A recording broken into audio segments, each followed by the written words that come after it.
வணக்கம். நான் உங்க விக்னேஷ்.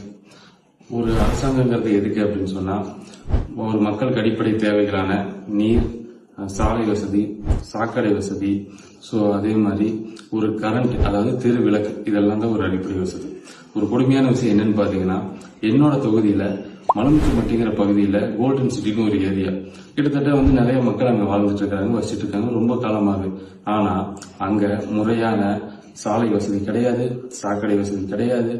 அது போக அங்க தெருவில் எந்த ஒரு லைட்டுமே எரியறது இல்லை.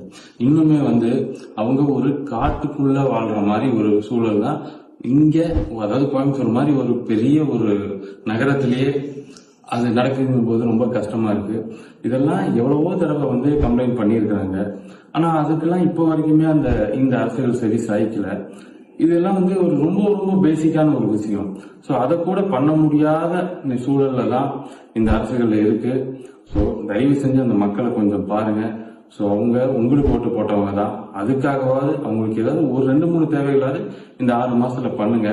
ஆனா எல்லா தேவைகளையும் கண்டிப்பா நாங்க பண்ணி கொடுப்போம். தமிழக வெற்றி கழகம் ஆட்சிக்கு வரும்போது நிச்சயமா அந்த பகுதி மட்டும் கிடையாது, 234 தொகுதியிலும் மக்களுக்கான அடிப்படை தேவைகளை நிச்சயமா நிறைவேற்றி கொடுப்போம். நன்றி.